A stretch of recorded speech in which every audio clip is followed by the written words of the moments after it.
कहानी की शुरुआत में हम 50 साल पहले सिंधु साम्राज्य को देखते हैं, जिसमें एक राजा को देखते हैं जिसका नाम वृहदरक्षत्र था। तभी अंदर से एक संत जी उसके बेटे को लाता है। दरअसल वह अभी अभी जन्म हुआ था। वह अपने पुत्र को देखकर बहुत खुश हो जाता है और कहता है, इसका नाम होगा जयद्रथ। फिर संत जी कहता है, निसंदेह यह बालक यशस्वी होगा महाराज। किंतु तभी वृहदरक्षत्र कहता है, किंतु क्या? वो संत जी बताते हैं कि यह महान योद्धा के हाथों इसका मृत्यु होगा। फिर महाराज गुस्से से उसे कहता है, जन्म के साथ मृत्यु का संदेश। वह संत कहता है, बताना मेरा कर्तव्य है महाराज। महाराज उसे बताता है कि इसका भाग्य मैं स्वयं लिखूंगा। इधर जयद्रथ को देखते हैं, जो सभी लोग इसका जीत की खुशी में प्रोत्साहित कर रहे थे। कर्ण उसे देखकर कहता है, अर्जुन के पुत्र की मृत्यु में इसका सबसे बड़ा हाथ था, यह तो कल गया कदाचित। फिर द्रोणा उसे बताता है कि अर्जुन को कुछ करने से पहले कृष्ण की सलाह जरूर लेना चाहिए। जयद्रथ की तो मृत्यु भी एक श्राप है, इसके पिता वृहदरक्षत्र का दिया भयानक श्राप। अब हम बीते समय को देखते हैं, जिसमें वृहदरक्षत्र कठिन तपस्या कर रहे थे ताकि वह अपने पुत्र जयद्रथ की भाग्य खुद लिख सके। वह तपस्या करते हुए कहता है कि कोई भी जयद्रथ को मारे तो उसकी आत्मा कांप जाए।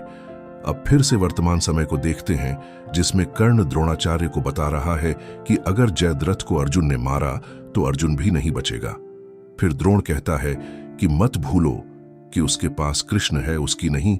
हमें जयद्रथ की चिंता करनी चाहिए।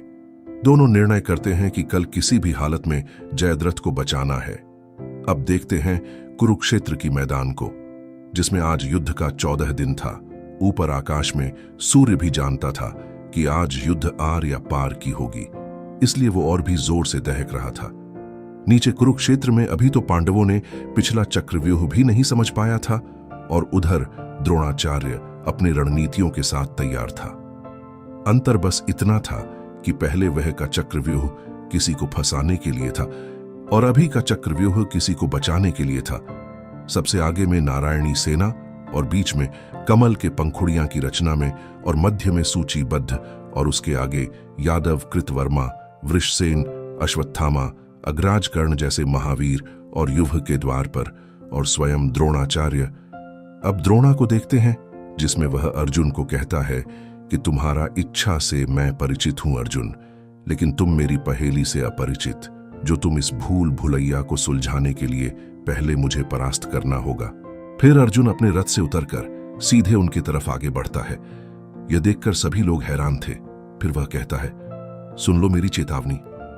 मैं कुंती पुत्र अर्जुन सूर्य को साक्षी मानकर शपथ लेता हूं कि आज सूर्यास्त से पहले जयद्रथ की शीर्ष धड़ से अलग कर दूंगा, और यदि ऐसा नहीं कर पाया तो स्वयं को जीवित अग्नि में खुद को भस्म कर दूंगा। आज सूर्यास्त से पहले मैं बचूंगा या तो जयद्रथ। जो रोक सकता है रोक लो मुझे। अब युद्ध प्रारंभ हो चुका था, जिसमें अर्जुन कृष्ण को बता रहा है कि आज कुछ भी हो जाए, आज अर्जुन नहीं रुकेगा, क्योंकि आज उनका सामना एक शिष्य से नहीं बल्कि एक पिता से है। युद्ध को देखते हैं, जिसमें कौरव पक्ष तीर के ऊपर तीर छोड़ते जा रहा था और इधर पांडवों उसे रोकने का प्रयास। अब अर्जुन अपने सैनिकों को इशारा करता है और दूसरे तरफ से मुड़कर जाने लगता है। अर्जुन सभी द्वार को तोड़ते हुए आगे बढ़ रहा था। तभी अर्जुन अपने इशारों से भीम और युधिष्ठिर को अपने रथ को घुमाने के लिए कहता है। अब इधर युधिष्ठिर को देखते हैं, जो उनके सभी सैनिकों को परास्त कर रहा था, और दूसरे तरफ भीम और घटोत्कच को देखते हैं, जो अपने बलशाली ताकतों से सभी को निपटा रहा था। और एक तरफ नकुल से साथ सहदेव और एक तरफ धृष्टद्युम्न से साथ द्रुपद, जो कौरवों को रौंदते हुए जा रहे थे ताकि अर्जुन द्रोणा के पास पहुंच सके। अब अर्जुन को देखते हैं, जो सभी को अपने तीर से शीघ्र समाप्त करते जा रहा था और उसके द्वार को भी तोड़ रहा था। अपने तीर चलाते चलाते अर्जुन कृष्ण से कहता है, कितना बड़ा है कौरवों सेना, जो अभी तक समाप्त नहीं हो रहा। तभी कृष्ण से कहता है, अभी तो आरंभ है पार्थ, लड़ते जाओ। यह बाधाएं तुम्हें धीमा कर सकती हैं, पर तुम्हें रोक नहीं सकती। अब अर्जुन द्रोण के सामने पहुंच जाता है और उसे कहता है, आशीर्वाद दे आचार्य, ताकि आप ही की शिक्षा से आपकी बनाए हुए युभ को तोड़ सकूं। आचार्य उसे कहता है, आशीर्वाद तुम्हारे साथ है अर्जुन, किंतु आशीर्वाद पर्याप्त नहीं होगा इसे तोड़ने के लिए।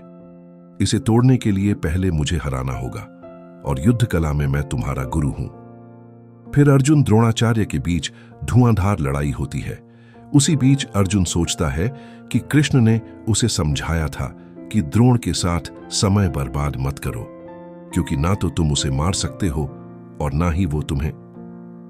तुम अपने लक्ष्य को देखो अर्जुन।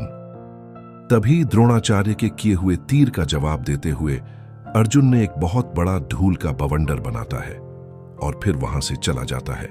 यह देखकर द्रोण कहता है कि शत्रुओं को बिना हराए यहां से जा रहे हो अर्जुन, तुमने मुझसे यही सीखा है।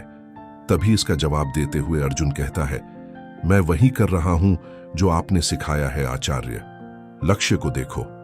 अब इधर भीम को देखते हैं, जो चारों भाई दुशासन, हितैषु, चित्रसेन और सुशर्मा जो उसे घेर लेते हैं। ये देखकर भीम कहता है, भूल गए क्या तुम 100 भाइयों को मारने का सौगंध लिया है मैंने। और फिर सभी को धूल चटाने लगता है। तभी उनमें से एक ने भीम पर हमला करने वाला होता है। तभी घटोत्कच अपने पैरों से बहुत जोर से देता है और फिर घटोत्कच उसे अपना हाथ देता है। अभी इधर देखते हैं युधिष्ठिर और दुर्योधन को जो एक दूसरे से लड़ रहे होते हैं। तभी दुर्योधन युधिष्ठिर को फेंक देता है और उसे कहता है, तुम्हें बचाने के लिए कोई बचा लेता है तो कभी किसी के पीछे छुप जाते हो। फिर युधिष्ठिर उसे कहता है, कायर मिलकर एक निहत्थे बच्चों को मारते हो और अपनी वीरता की दुआई देते हो। तभी इसी बीच एक सैनिक युधिष्ठिर की इस हालत में देखकर उसे यहां से चले जाने के लिए कहता है, लेकिन युधिष्ठिर उसे कहता है कि छल कपट वो जरूर करेंगे, जाओ तुम अर्जुन की सहायता करना। अब इधर देखते हैं धृष्टद्युम्न को, जो अपने सैनिकों के साथ द्रोणाचार्य को घेर लेते हैं और उसे कहता है, आज एक नहीं 2-2 प्राण जाएंगे, एक जयद्रथ की और एक तुम्हारा। तभी द्रोणा कहता है, मेरी मृत्यु तुम्हारे ही हाथों होगा, किंतु आज नहीं, और अपनी शक्तियों से बवंडर को उसकी तरफ घुमा देता है। अब आगे अर्जुन को देखते हैं, जो कि कृष्ण को बताता है कि इस आंधी को मेरे तरफ धकेल कर मुझे भ्रमित करने की कोशिश कर रहे हैं आचार्य। कृष्ण उसे कहता है कि इस भ्रमित जाल को तुम्हें तोड़कर आगे बढ़ना होगा अर्जुन। तुम्हारी तरह अभिमन्यु भी आचार्य की इसी जाल में फंसा था। पुत्र और पिता कल और आज आंधी के सबसे शांत। कैसे? अभिमन्यु अपने काका भीम को इस जाल से बचाने के लिए चिल्ला रहा था। यह सोच के अर्जुन उसे याद करने लगता है। तभी ऊपर से द्रोणा अपने तीर से इन पर हमला कर देता है। फिर अर्जुन अपने ही तीर से बचने की कोशिश करता है, लेकिन वो सक्षम नहीं हो पाता। अब अर्जुन उठकर यह सोचता है कि अभिमन्यु यहीं पर मदद के लिए किसी को पुकार रहा होगा। तभी एक सूचीबद्ध का योद्धा अपने हाथियों के साथ आता है और उसे कुचलने का प्रयास करता है, लेकिन अर्जुन इतने गुस्से में होता है कि वो किसी को भी नहीं छोड़ता। अर्जुन कृष्ण को बताता है कि अंधकार होने में कुछ ही समय शेष है, पर जयद्रथ अभी तक नहीं मिला। कृष्ण उसे समझाते हैं कि संभव है कि इस अंधेरे में तुम्हारा उत्तर मिले, क्योंकि अंधेरे में ही छिपे सच को अंधेरे में ही ढूंढा जाता है। कृष्ण अर्जुन से कहता है कि मेरा दिया हुआ कार्य अवश्य ही करना है, बस जयद्रथ को देखते ही उसकी छाती भेद देना, पर याद रखना कि उसका सर जमीन पर न छुए। अब भूरिश्राव और सात्विकी को देखते हैं, जिसमें भूरिश्राव सात्विकी को बेहरमी से मारने लगता है। तभी अर्जुन उसे बचाने के लिए जाने वाला होता है। तभी कृष्णा कहता है कि सांझ होने वाला है अर्जुन, लेकिन अर्जुन कृष्ण से कहता है, मैं अपने अभिमन्यु को तो नहीं बचा पाया, लेकिन अपने शिष्य को नहीं खो सकता है। और इसी तरह अर्जुन सात्विकी को बचाने के लिए चला जाता है और अपने तीर से उसे घायल कर देता है। तभी भूरिश्राव उसे कहता है कि धिक्कार है ऐसे योद्धा को जो पीछे से वार करते हैं, तुम इसे ही धर्म युद्ध कहते हो। तभी सात्विकी आता है और कहता है, कौरवों के मुंह से धर्म की बात अच्छा नहीं लगता, और उसके सर को धड़ से अलग कर देता है। तभी उसी बीच अचानक सूर्य बादलों के पीछे छिप जाता है और कौरवों सभी लोग इसे देखकर कहते हैं कि देखो सूर्यास्त हो गया, अर्थात आज का युद्ध समाप्त, और सभी लोग ये देख के खुश भी हो जाते हैं। तभी कर्ण आता है और अर्जुन को कहता है कि पीठ पीछे हमला करना, और तुम जैसे महारथियों को हताशा इतने मोड़ में ले गया कि तुम लोग नियम तोड़ने लगे। इतना बड़ा धनुर्धर यूं ही जलकर मर जाएगा, नहीं, यह तो दुर्भाग्य है। मुझे तो तुम्हें अपने हाथों से मारना चाहता था। तभी छिपे हुए जयद्रथ अपने बिल से बाहर निकलता है और हंसते हुए कहता है, सूर्यास्त हो गया अर्थात तुम्हारा मृत्यु। तुम्हारे वचन तो तुम्हारे ही जैसे व्यर्थ निकला अर्जुन। एक सर्वश्रेष्ठ धनुर्धारी एक अपना वचन नहीं निभा पाया। फिर अर्जुन गुस्से से जयद्रथ को कहता है, आचार्य, द्रोण के आड़ में छिपे हुए सांप, दिन भर तुम मुझसे भागते रहा। अरे तुम्हें छिपने के अलावा आता ही क्या है कायर। तभी जयद्रथ कहता है, चल, मैं कायर ही सही, परंतु तू जीवित कैसे है अर्जुन? कहां है वह अग्नि जो तुम्हें जलाने वाली है? इंद्रपुत्र अर्जुन, कल पुत्र मरा था और आज पिता। और इसी तरह जोर जोर से हंसने लगता है। तभी श्री कृष्ण अर्जुन को कहता है, मेरा कार्य पूरा करो अर्जुन, भेद दो जयद्रथ की छाती। फिर अर्जुन पूछता है, परंतु सूर्यास्त? कृष्ण कहता है कि प्रश्न मत करो अर्जुन, कर्म करो। तभी अर्जुन अपना तीर निकालता है और सीधे जयद्रथ की छाती भेद देता है। यह देखकर सभी चौंक जाते हैं कि सूर्यास्त होने के बाद भी अर्जुन अपना तीर चलाया। फिर कृष्णा अपने दिव्य शक्ति से सूर्य को पुनः निकालता है। दरअसल सूर्यास्त नहीं, बल्कि अपनी दिव्य शक्ति से उसे छिपा दिया गया था ताकि जयद्रथ अपने बिल से निकल आए।